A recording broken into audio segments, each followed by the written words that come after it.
Desde o finalzinho de 2015, ela já subiu quase 51.000%. Você acredita que Magazine Luiza já passou de 100 bilhões de valor de mercado e já está quase superando o Bradesco? Até onde vai esse foguete? Acompanha aí.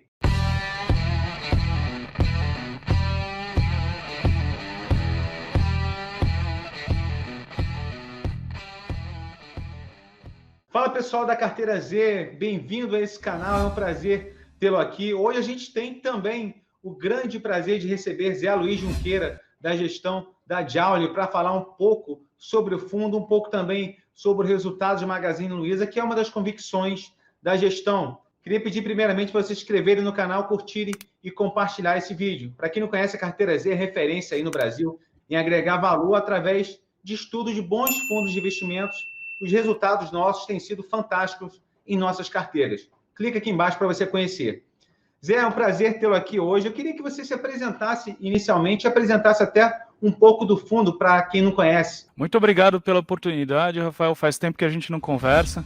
É sempre um prazer falar com vocês e essa oportunidade de mostrar o fundo e como a gente espera de fato gerar valor, o que a gente tem feito aí para contornar a queda do Covid e poder de fato trazer retorno de volta para os cotistas, que é o que o cotista quer, retorno. Vamos lá. Eu preparei alguma coisinha aqui para o fundo, para organizar a nossa conversa. Então, a primeira coisa aqui, o nosso escritório, nossa gestora abriu em 2006, hoje nós somos 4 sócios executivos, todos com mais de 20 anos de mercado, a gente tem basicamente 300 milhões de reais sobre gestão, então a gestora pequena, enxuta, com uma estratégia baseada em fundamentos, a gente se chama de Evidence-Based Investing, que é uma coisa bastante metida, mas na prática a gente é extremamente fundamentalista, investe com base em informações, em dados, em coerência e lógica. A gente tem em média uma diversificação de 12 empresas, nunca teve menos do que isso, hoje a gente tem 15, o nosso processo de investimento é o responsável retorno, passa por analisar os ativos, entender a fundo os negócios, ter margem de segurança, portanto, convicção de que a gente vai o retorno que a gente espera, e munir as posições, investigando novas oportunidades, né, que se sobrepõem ou podem ser melhores do que as nossas. Controle de gerenciamento de risco para a gente tem a ver com a incerteza sobre o valor econômico das empresas. E com essa estratégiazinha, montada desse jeito, com uma filosofia estável ao longo do tempo, o irmão mais velho do Joule Velho FIA, que é o nosso fundo aberto, chama-se Per Velho FIA, é um fundo fechado, tem 20 anos de histórico agora, anterior mesmo à data da nossa gestora, ele tem aí um retorno de 25 vezes, contra 5 do Ibovespa, que dá um CAGR aí de quase 18% contra 9 do Ibovespa ao longo do tempo, né? Quando a gente pega o que é importante para a gente, né, não é o beta com o Ibovespa, aliás, curiosamente o nosso beta é de 0,69, então não é aumentando a exposição no mercado quando o mercado sobe, diminuindo quando cai, que a gente ganha dinheiro, é fazendo a seleção de fato de ativos, mas como a gente mede o nosso próprio desempenho, é em função da recorrência e da qualidade do retorno. Então, quando a gente pega ali aquele gráfico de cima, é um gráfico de risco e retorno, mostra que o nosso retorno em relação ao risco é de fato fora do normal, né? É excepcional, perto da média de mercado, e nas janelas de 12, 24, 36 e 48 meses, 60 meses, então tem bastante base de comparação para quem nos ouve analisar o fundo. A gente tem ali o retorno do fundo contra a média de mercado e os fundos pares, né? E embaixo está aberto quantos fundos são esses, né? E o percentil que a gente fica. Então, nos 12, 24 meses, agora o nosso fundo, por causa do Covid, saiu dos 10%, está em torno ali dos 10% melhores fundos da indústria inteira, e em 36, 48, 60, a gente está ali abaixo, ou próximo ali dos 5% melhores fundos, né? Basicamente, o que a gente tem visto, né, o que a gente sempre vê, é a forma com que a gente trabalha. Então, a gente procura ganhar dinheiro procurando uma dessas assimetrias ali. Assimetria de informação entre os investidores, horizonte de investimento, que eu acho que hoje, e a gente já vai dizer porque é o que mais tem disponível para os investidores e para os gestores de fundo, assimetria de avaliação entre os investidores e a arbitragem de taxa de crescimento, né? Então, basicamente, aí do lado vocês têm duas figuras, tem gente que isso aí pode fazer sentido, para outras pessoas não, mas basicamente isso daí é o risco e retorno da Centauro e da Guararapes, são duas posições que a gente tem. A gente teve que mexer nas duas aí durante o Covid, e hoje a nossa carteira basicamente tem a oportunidade de gerar valor as nossas maiores posições são essas. A simetria de informação, a gente poderia colocar ali Trisul, Vale, JBS. Na arbitragem de taxa de crescimento, a gente classificou a Centauro e a Magazine. E na simetria de informação, conhecimento do negócio mesmo e do impacto do Covid sobre o negócio da empresa, tem a Unidas, né? Dessas empresas, basicamente a Magazine, né, que você citou, a nossa segunda principal posição, e para alguém que compra fundamento, que compra, vamos dizer, tem o viés de valor, né, de comprar ativos com valor descontado em relação ao valor econômico, essa é a mágica, né, como é que a gente consegue ter uma empresa de crescimento como a Magazine Luiza, né? Exatamente, eu tirei compartilhamento aqui, foi muito bom entender essa dinâmica de vocês, as empresas que vocês investem, esse histórico bem largo do fundo e essa distância, esse alfa, né, esse excesso de retorno com relação ao Ibovespa, que traz uma certa segurança, né, de que isso vem dando certo ao longo dos anos e até décadas. Então, Zé, a gente vê esses múltiplos estratosféricos de Magazine Luiza. A receita líquida de vendas agora, nesse resultado, atingiu 5,2 bilhões no primeiro trimestre, agora de 2020.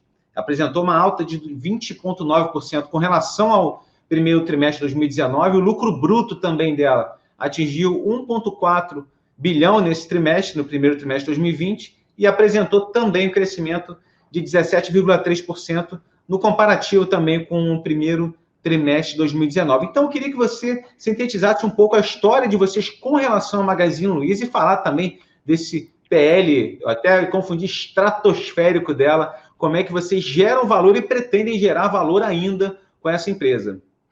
É uma excelente pergunta, porque, de fato, o motivo pelo qual a gente deixou de se definir como velho investor foi justamente não mexer com a paixão das pessoas nessa história de velho investor como empresa de crescimento, não é a única que a gente tem na carteira, né?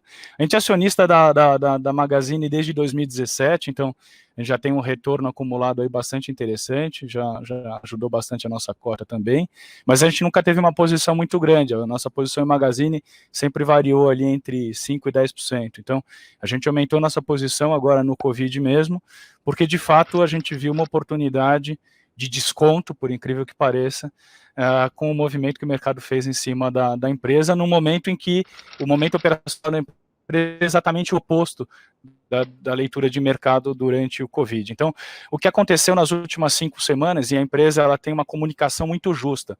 Então, ela teve uma comunicação com o mercado dia 7 de maio, ontem soltou um resultado e, de fato, ela trouxe a público o que a gente já esperava que acontecesse, mas ela surpreendeu até os mais... os investidores com mais fé na empresa, né? O que eles fizeram de fato foi 50 semanas em 5. A crise do Covid marcou de fato a saída definitiva da imagem da Magazine em relação ao eletroeletrônico e de fato ela passou a ser um one-stop shop. Ela assinou excelentes contratos de distribuição direta com a Ambev e Coca-Cola. Ela conseguiu de fato levar marcas como a Adidas e a ASICS a colocar seus produtos premium à venda na plataforma da Magazine, através da Netshoes. A Zattini também tem uma representação de marcas enorme, o que aumenta bastante o mercado endereçável da companhia e cria valor para a companhia mãe e para suas marcas, né, para a Netshoes, para a Zattini, etc. A Zattini, por exemplo, já tem hoje venda direta a venda da Pernambucanas, da Besni, da Chili Beans, VR, Richards, então tem um portfólio, a própria Marisa vende através da Zattini, tem um portfólio bastante grande.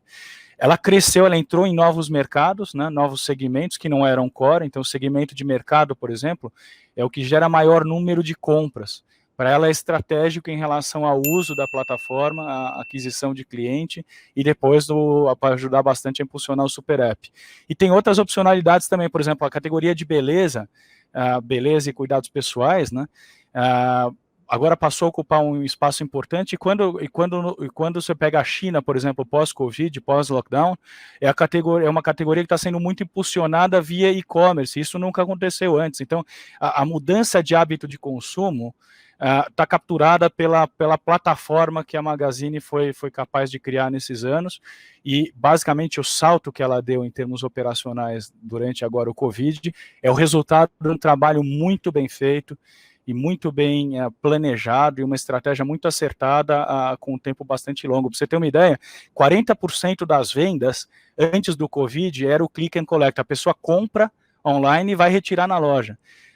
com as lojas fechadas, não existe a possibilidade de alguém ir lá retirar. Então, eles tiveram que tombar esse volume para ship from store, então, mandar a partir da loja.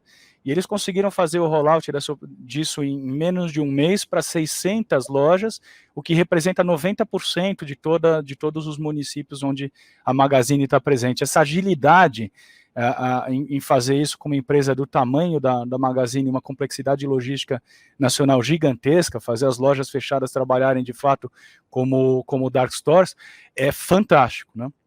E isso tem um efeito enorme sobre os resultados, né? Então, por exemplo, o resultado em termos de margem, né? Obviamente, com 60% das lojas fechadas, não tem como a margem ser atrativa. Mas o desempenho dos negócios veio muito bem. Então, quando a gente olha para o que ela conseguiu fazer, 5% das vendas, por exemplo, em abril, ainda eram entregues em D0 ou D1, então até D+1. E eles vão atingir 25% agora em junho, segundo o próprio Frederico Trajano, no release de ontem. Isso é um negócio fantástico, né? E também, aí a gente vê a materialização do acerto da estratégia. Então, a estratégia na logística é uma aposta, segundo eles, hiperlocal. Então, é o contrário do que a Amazon nos Estados Unidos faz, que é uma aposta long haul, com transportes bastante volumétricos, bastante grandes, com cargas pesadas e por distâncias muito grandes. Mesmo utilizando a malha aérea brasileira, o Brasil nunca vai ter uma malha long haul tão barata e tão eficiente quanto a dos Estados Unidos. Então, eles aqui têm uma aposta de entrega curta, no short haul, hiperlocal. Então, eles compraram a Logby. Logby era nada quando eles compraram, era pequenininha. E hoje é fundamental, está fazendo cross-docking dos sellers. Então, eles retiram a mercadoria, para não falar gíria, né?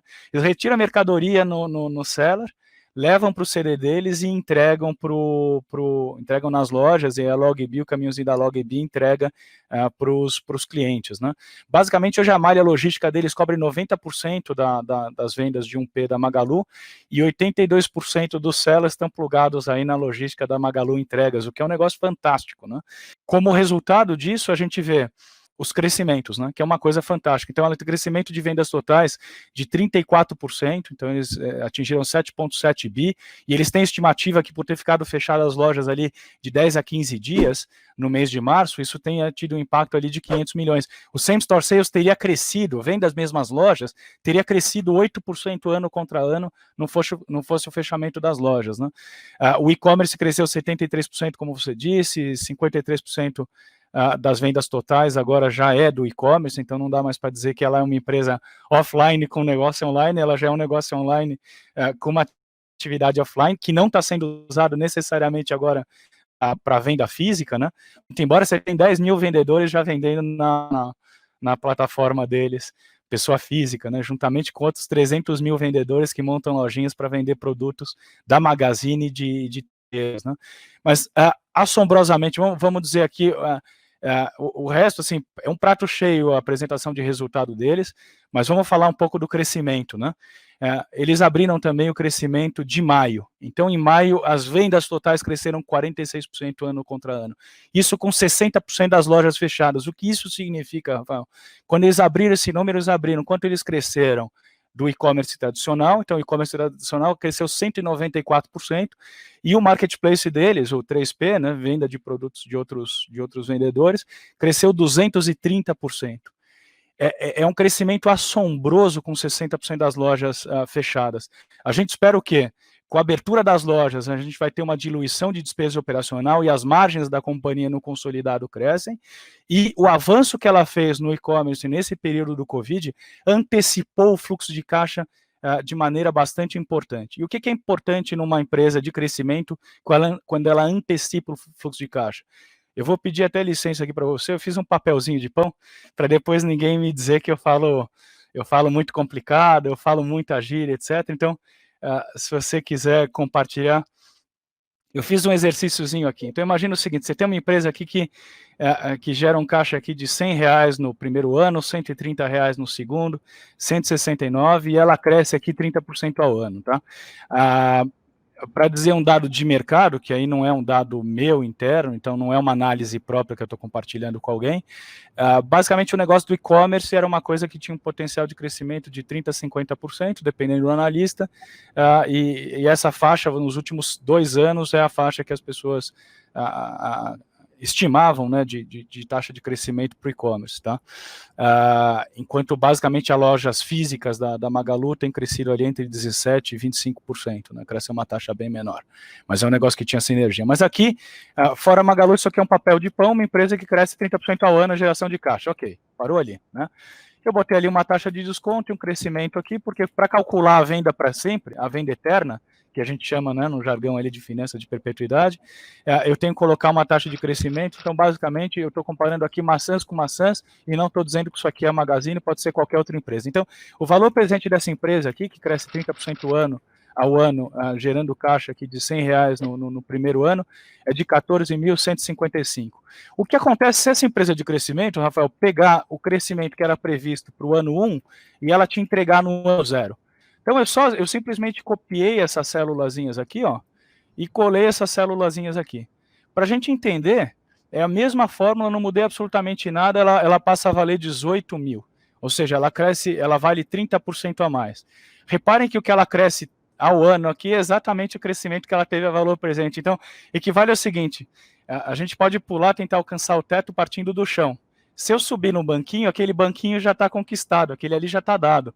Quanto eu vou ser capaz de pular para cima do banquinho, deixa de estar no jogo. Eu deixo de ter o risco sobre quanto será o futuro, porque eu antecipo o valor da base, né? Se ela me entregasse 2 anos em um, então eu parto aqui do 169, passa a ser no meu primeiro ano aqui, aí ela vale 70% a mais, que é 1,3 elevado ao cubo. E se ela me entregasse aqui o 4º ano, eu não fiz a tabelinha aqui só para vocês verem, ela mais do que dobraria de valor, ela valeria 120%.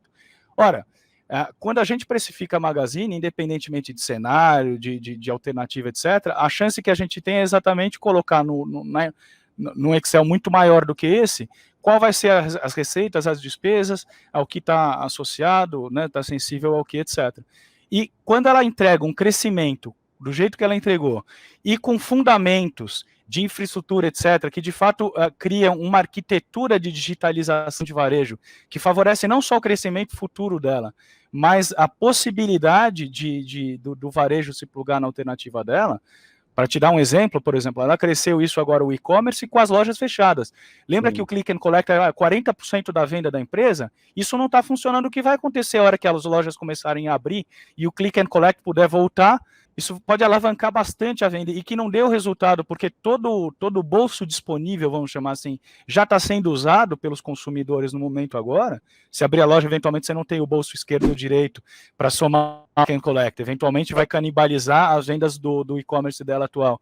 Para a gente, efetivamente, não interessa. O que interessa é que a visibilidade de que ela é uma grande empresa, tem uma execução diferenciada, tem uma qualidade absurda, assimetrias, né, dificuldades de competição para os investidores, ou seja, ela se configura entre as grandes empresas do e-commerce do nosso país. Isso é muito mais importante porque tira muito risco desse. Eu queria só mostrar aqui o gráficozinho da Bloomberg, da oportunidade que ela abriu, porque que a gente abriu uma posição muito grande nela. Então, ao mesmo tempo que isso tudo aconteceu, e de novo, publicamente esses saltos gigantes que ela deu, mas a qualidade do negócio, a resiliência do negócio, a dinâmica de crescimento do e-commerce e de consolidação dentro do e-commerce, do super app, de meio de pagamentos, isso tudo todo mundo já sabia ao longo dessa crise inteirinha. Ela saiu aqui de R$60, ela caiu 50%, né? E depois ela veio voltando aqui, e até agora em maio, até o dia da reunião pública, ela estava no mesmo nível que ela... Vamos ser bonzinho aqui? Se você não comprasse ela R$30, ora, se alguma coisa cai de 60 para 40, né, ela caiu 1/3, caiu 30%. Então a Magalu estava marcando no ano, quando você ia ver, estava menos 30%. Para voltar para 60, ela tem que subir 50%. Qual o tamanho para voltar porque estava, e ela vale no mínimo, se a gente, naquele nosso exercíciozinho aqui, se ela tivesse entregado aqui esses 30% a mais só, tivesse antecipado só um ano de oportunidade ou de crescimento, ela já vale mais.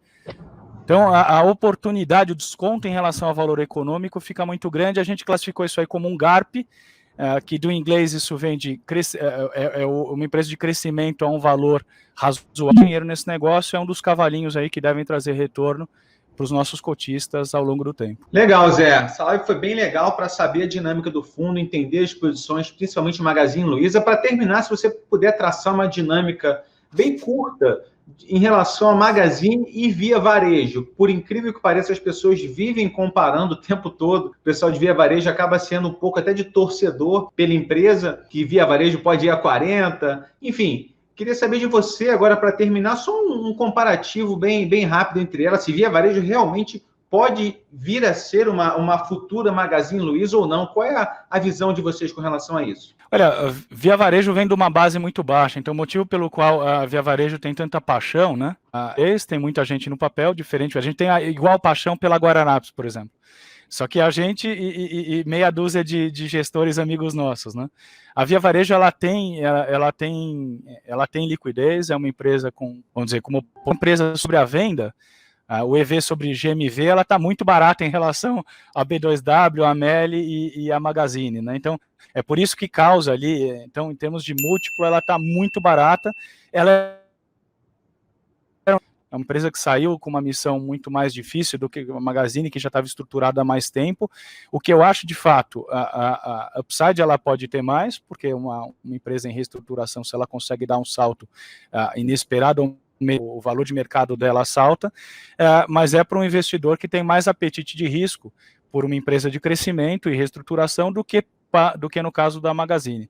A Magazine já é o quality, a outra é a empresa, quer dizer, e de fato eu acho que ela tem oportunidade, o e-commerce tem oportunidade para todo mundo.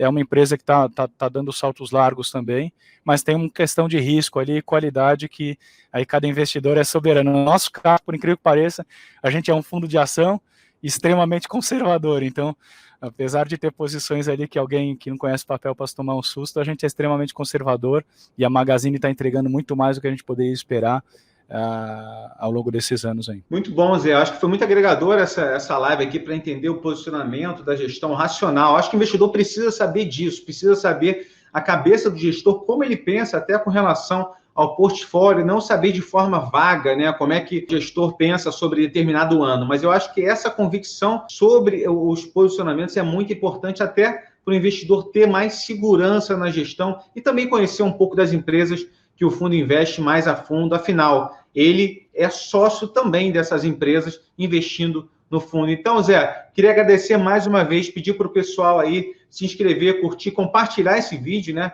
Com material gratuito, bastante agregador para todo mundo, para entender a dinâmica. A gente vai estar com o Zé Luiz também para falar mais sobre o fundo, mais sobre os cases, com mais detalhes, agora mesmo em junho. Tá? O pessoal pode acompanhar aí. Zé, agradecer mais uma vez essa presença brilhante aqui no nosso canal. Obrigado, Rafael. Parabéns pelo trabalho. Obrigado a todo mundo. Eu acho que vocês vão crescer muito nos próximos anos, Rafael. Não tenho dúvida. Obrigado, Zé. Um abração. Até a próxima. Valeu. Um abraço. Tchau, tchau.